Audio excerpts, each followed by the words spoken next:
All right, welcome back to the Maryland 250 Labor History Project. I'm Bill Barry, and we have a great uh, participant today, Craig Simpson, who was a longtime staff rep and officer for unions in the DC area, the ATU and the UFCW, but has done a history of a forgotten moment until recently of labor history in Maryland, the crab picker strike in Crisfield. So, Craig, welcome and tell us how you got interested in the strike and then tell us about it. Okay. Hi, everybody. I got interested in labor history as well as other history, civil rights and anti-war and civil liberties and so forth. And when I retired, well, even before I retired, I started a web page called Washington Area Spark, and I started looking into various history, and I came across the um, crab picker strike of 1938 while reading the Afro-American newspaper from that year. And that's where I got into it at. The strike itself involves workers who they sit around a table and the crabs are cooked, and then they pick the meat out of the crabs by hand. At that time, they were paid by the gallon of crab meat that they picked.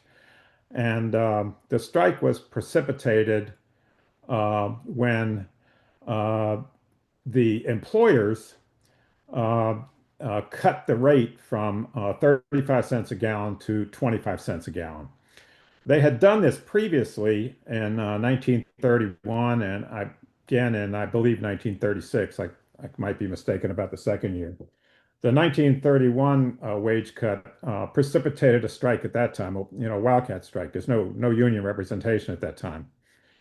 And a mediator reached a compromise that nobody was happy with. The employers wanted the 25 cents rate and the workers wanted a 35-cent rate. And the mediator got both sides to agree to 30 cents a gallon. The employers pretty quickly reneged, and so the workers were back with a wage cut without winning their strike. So that lesson carried over to 1938. In the 1931 strike, the workforce was predominantly black, but there were still quite a few white women who were picking crabs. Um, and I don't I haven't heard of any black males who were picking crabs. It was almost entirely black women. By 1938, then there were only a few white women crab pickers left in the industry in Crisfield, Maryland, and it was still racially segregated at that time. The way they segregated them was they white pickers would sit at one table and the black pickers would sit at another table. And that kind of environment was prevalent in Crisfield. In other words, they're on the eastern shore of Maryland, and at that time, and some to some extent still today, you might as well have been in the deep South. You might as well have been in Mississippi because the racial prejudice ran deep. The anti-labor sentiment ran deep. Women were second-class citizens, and I'll get into the other thing that happens a little later, but the crab pickers coming together in 1938 happened when they cut the wage rate. It was prior to the beginning of the crabbing season. The crabbing season started in early May, and the strike actually began before that. So its impact wasn't on the employers wasn't felt immediately. And the way they got around the uh, uh, the the prejudice against them from all those different aspects was they organized secretly. Everybody knew each other in the town. It's a small town, and they all, everybody knew each other from at different plants and so forth. They were all neighbors and relatives and so forth. So there wasn't any difficulty in organizing the workers amongst themselves. And they sought the help of the CIO. The CIO at that time, many of you may know, was a progressive union, and was more than happy to organize black workers, where many of the AFL unions were reluctant. And so the CIO in Baltimore, where they were based for the Eastern Shore, um, was, I would say, dominated by members of the Communist Party. And the person they sent was a guy named Mike Howard to be the organizer. Howard had previous experience organizing a steel plant before the steel workers existed under the old AFL Steel Union. And the new Steelworkers Organizing Committee organizers were so impressed they went to interview him, like, how did you do that? So this guy was really talented, and he joined with the strikers in Crisfield.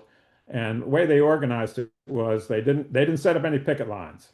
And the strike organizers amongst the workers, they went home during the day, but they stayed hidden at night, and for good reason.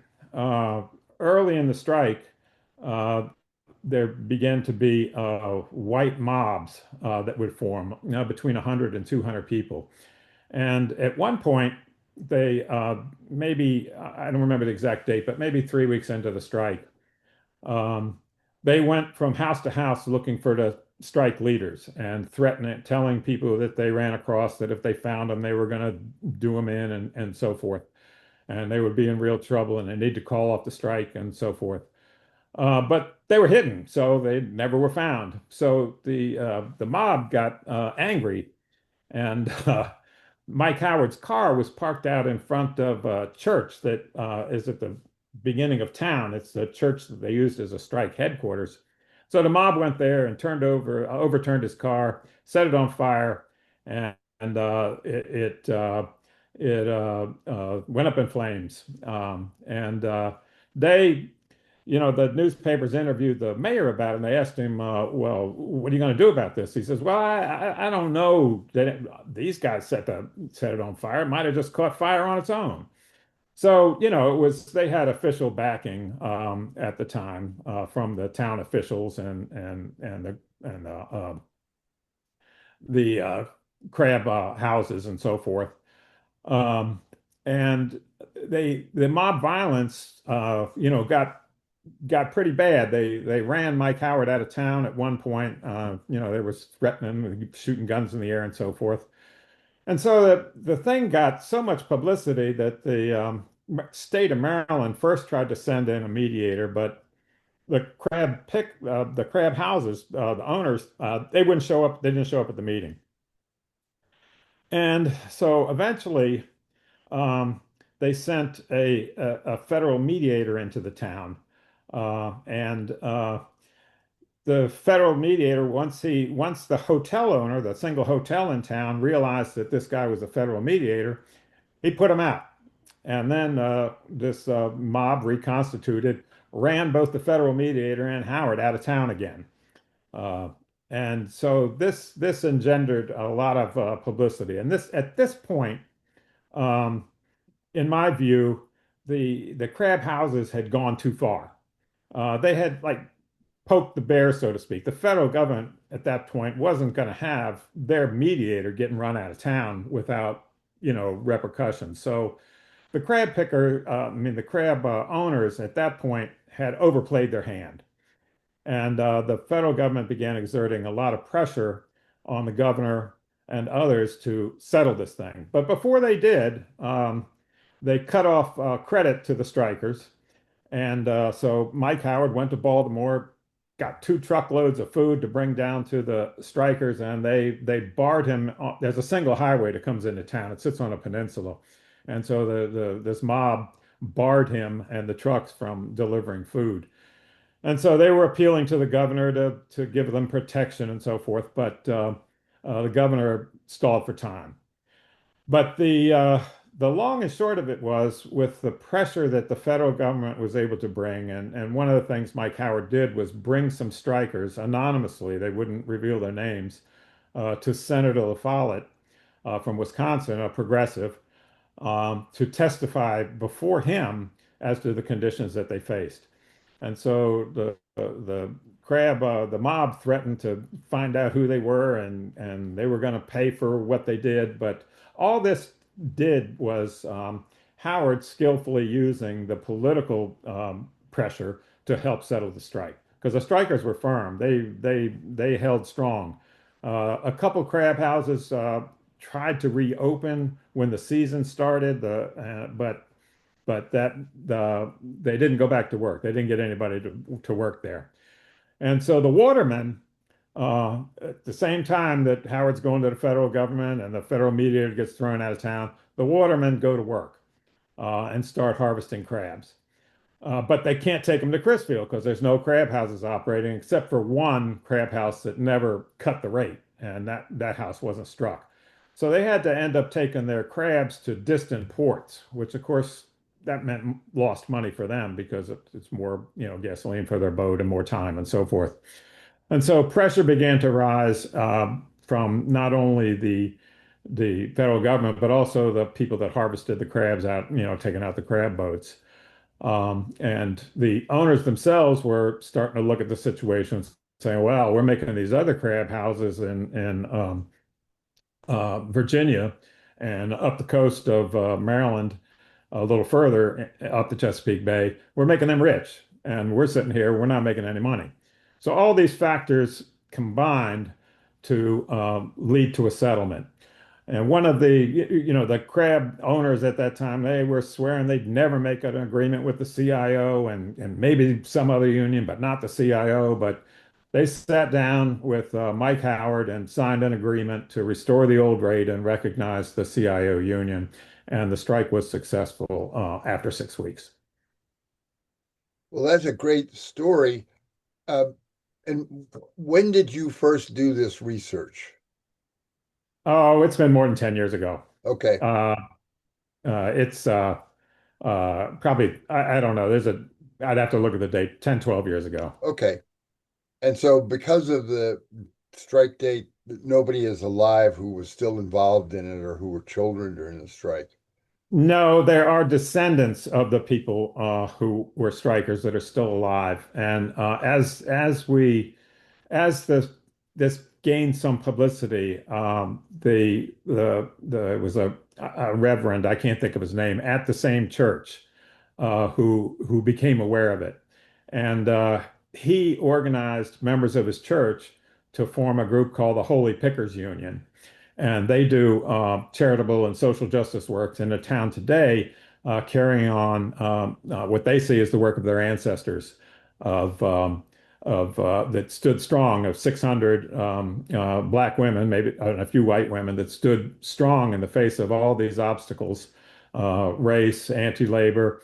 Howard was a communist, so they were anti-communism ran deep too, and so all these factors were against them, but their solidarity, they're sticking together throughout the whole thing, despite their not being able to really, no picket lines or anything like that. People just didn't go to work, and were reinforced by, visits from strike leaders during the day.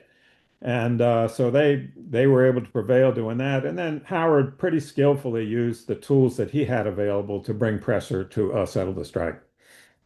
And I want to mention as we're looking at, let me do this. Hold on one second here. I don't mean to disappear, but one of the things that we're trying to do with this project is remember labor history. And one of the great things we've talked about, we had a previous podcast with Len Schindel, who had a strike marker put up in Western Maryland for the strike of public worker strike. There was a marker, a state marker put up in Crisfield a couple of years ago to commemorate the strike. Can you talk about that at all? Yeah, I'm blanking on the name of the organizer who pushed it. Matthew Monk? Matthew Monk. Yeah.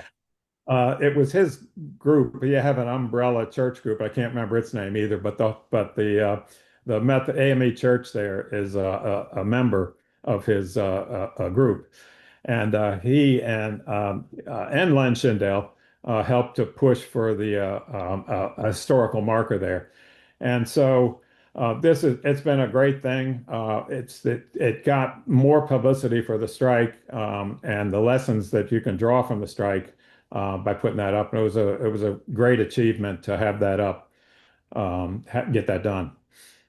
Well, you mentioned the phrase lessons from the strike. You're a longtime union person. What lessons would you draw from this strike that we could use today?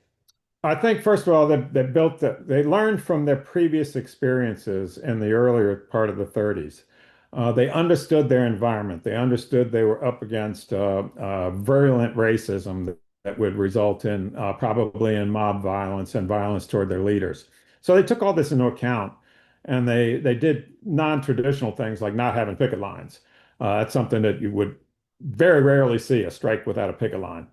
But in their situation, it was the smart thing to do. And they sought assistance outside from what they saw was a union that would embrace them, and it did. CIO, embraced them as black workers. And so, between the solidarity built amongst the strikers from the lessons they had learned before, the outside help they got from Mike Howard, who skillfully used the political system, both putting pressure on the governor of Maryland and from the federal government to act and intervene to settle the strike. They were able to overcome the racism, the anti-communism, the anti-unionism, the misogynism to win in 1938 in a situation where you could call the Eastern Shore of Maryland the Deep South. So it was really an amazing victory. Well, also, one of the things which is a lesson I learned from about this strike was the support from the community. Um, Yeah, they got help from uh, many in the community. I mean, there was, the town was run by the right wing, so to speak. But there were other people in the community who weren't anti-worker or anti-black, and so forth. And they helped in the thing. They had in 1931, they had support from the watermen themselves. mhm. Um, that wasn't as much of a factor this time because of when most of the strike occurred before the watermen went to work. The season didn't open until, I don't know, May 3rd, 4th, 5th, somewhere around there. And the strike was settled by May 8th, 9th, 10th, something like that. So Mhm. they weren't a big factor, but their return to work and their harvesting crabs, that did put pressure to settle the strike. Okay. Um, any other thing else that you want to?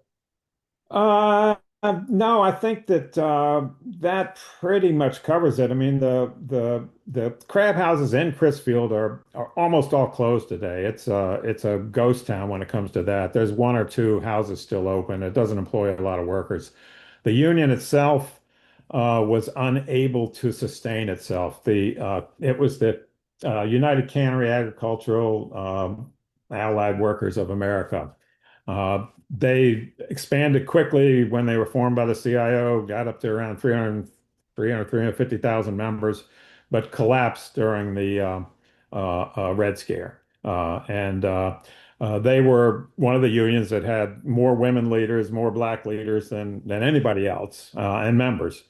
But the Red Scare did them in. And specifically in Maryland, they had a failed agricultural worker strike in Seaford, Delaware, and in Cambridge, Maryland, they had a failed strike a battle that went on 10 years to organize the Phillips canning plant in Cambridge, Maryland. In 1947, they lost a close election to the company union because of red baiting. And so they just were unable to support the local union in Crisfield. So the AFL came in and supplanted it. And the AFL union survived until into the 80s before the last plant closed and the Mhm. union no longer exists. Because the Eastern Shore is still a very tough place to organize. Yeah, it is. It's very tough to organize, but in this case, the industry just dried up, you No, I know. understand. I was an organizer on the Eastern Shore in the early 90s, so I tried down there. All right. Craig, thank you so much. and we will post this and see if we get some questions. All right, thanks.